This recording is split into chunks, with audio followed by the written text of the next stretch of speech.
سلام تخاتلت مدبنا خميت صنحون لومي 10 سنة 2026 صمدو اب وسان مدرخ اب تحت الزبل مدبات كرو حزنا مزينا لنا نمكتتالكم نعدم صمدو اب وسان مدرخ صمدو اب زوان زي كابتن اب قرن افريقيا بفلاي اب زترفخ فالعالم كاب حفشا ازين كاب زدغاغ مقالات كوين الله انت تبهله مجنانا يكونان صمدو اب زتفلاليو مقانات اتيخا بزح مجلص خبرلا زكال قال اكو انت كونت بحصر زبلغن تمرت يداو تمرت حسابات تمرت مال تطعيمكا نناي حبار قوتا وربحا مسرح مالتيوم من قلت حساب حزبتات قرن افريقيا لكعنا مخان اب وسنا سندوبات ايرتران كلل تግራይን ዝነብሩ ቀጥታ በአብ ሞንጎ ኤርትራን ኢትዮጵያን አብዛ ሐለፈ መዋእል ኩናት ተጠቃዕት ዝኾኑ ህዝብታት ክልትዩ ሀገራት እዚ ቅዱስ ሐሳብ እዚ ምስተሰምዐ ዳርጋ በሙሉ ህዝብታት ዞባ ቀርን አፍሪቃ ሓጎሱ ክገልጽ ግዜ ይወሰደን ውሑዳት ግን ነቲ ዝተወዝደ ህዝባዊ ተበግሶ ዘይስሙን ዘይዕላሙን ንምልባስ ብዙሕ ያህል ኩለውም زيادة كل أنصار زتبقسو زي دويلو ليتن معالتن أنصار صمدو زلفلف زلون زلفلفو عسيبو زسرح زلون جن قجلة بلسقنايو إذا تمالن الزبلو زنبرا كله خحيدو مثلن تقبارن حزبن منقسن إيرترا دوينو انتو خوينلو نتقارو على عيلو أنصار صمدو بمقنع كساب أب حصور حصوت كي ترفا أب بارلاما مزي زسقوي دنكي زمرحا زلو بلسقنام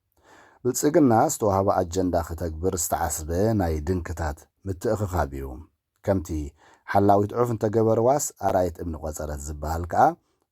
عصب قجل زون بعاقمو زعصب قصيرو اتن تأكيبا سلسة صريات ملع حسابات زي الزاربا بغندي هلاك زلمدن قالات تقرنيا سلزو حدو استعصبو تقاروز صحافلو أبكد مئو بمقبار أنصار تصمدو زغانعه بقانقوا تقرنيا قالم حتت كساب مقبار بصيحهم نايتوم አብልጽግና ተዓሲቦም ዘለው ተጋሩ ነገር እኳ ክሳብ ናይ ስነ ልቦና ክኢላታት ተመራሚሮም ጠንቅን ስምና ይትሕማም ዝሕብሩና መስደመሚዩ ኢልካ ጥራሕዩ ክሕለፍ ዝከኣል በንጻር ትጽቢት ድንክታት ብልጽግና ጽምዶ ካብ ህዝብታት ኤርትራን ትግራይን ሰጊሩ ዝርግሕኡን አድማሱን ብምስፋሕ ናብ ካልኦት ክፋላት ኢትዮጵያን ሱዳንን ብምብጻሕ ንህዝብታት ቀርኒ አፍሪቃ ተስፋ ሰላምን ምዕባለን ኮይኑ ይርከብ ኣብዚ እዋን እዚ ጽምዶ ትብል ቃል ብግቡእ ንምድማጽ ኣባላት ብልጽግና ብዙሕ ናይ ልምምድ ሃልኪ ይገብሩ ከም ዘለው ዝገልጹ ዳኣልቲ ኣይተሳእኑን ድንክታት ብልጽግና መጻናኩም ጠሓርናኩም ባሕሪ ወደብ ናትና እዩ ናጽነት ኤርትራ ብኸመይ ተዋሂቡ ኣይንፈልጥን 10 100 ሽሕ ሚልዮን ድሮን ሰሪሕና ጥይት አፍሪና ወዘተ እናበሉ የእዛን ህዝብታት ቀርኒ አፍሪቃ አጽሚሞም ሓገዮም ሕጂ ኸኣ ጽምዶ ተፍርሰና አላ ተሸግረና አላ ዓገበሉልና ብምባል ክሳብ ናብ ሕቡራት ሃገራት ደብዳቤ ብምጽሓፍ ነዛ ቅድስቲ ቃል ምስ ዓለም ንምልላይ ከይተረድኦም ኣበርክቶ ገይሮም ኣለዉ ብልጽግና ምስ ቀጻሊ ዕብየትን ዝርግሕን ጽምዶን ምስ ኣብዚ እዋን እዚ ንዓሰብቱ ገጢሞም ዘሎ ካብ ሕልሞም ዘባራብር ተጎንፎ ወሽመጥ ሕርሙዝን ዝዝራቱን ኣብ ጭንቀት ከም ዘሎ ብዙሓት ምልክታት የርኢ ኣሎ ብፍላይ ድሕርቲ ኣብ መጀመርያ ሰነ ዘካየዶ ምርጫ ኢሉ ዝጽውዖ ናይ ላግጫ ጨርባሕባሕ ዝገብሮ ዘሎ ጠርቋሽ ፈተነታት ኣብ ክልል ትግራይ እንተተዓዚብና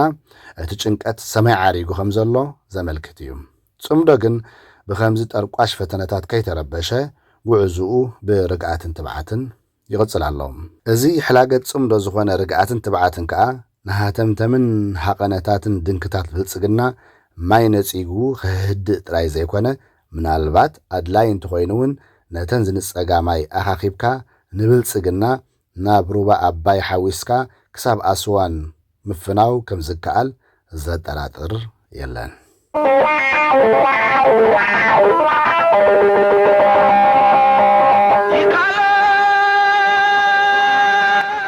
ክቡራት ተኸታተልቲ መደብና ንሎሚ ተዳልዩ ዝነበረ ጽምዶ ኣብ ወሳኒ መድረኽ ዝብል መደብ ኣተኩሮ ኣብ ዝተፈጺሙሎ ኣብ ዝቕጽል መደብና ክሳብ ንራኸብ ሰላም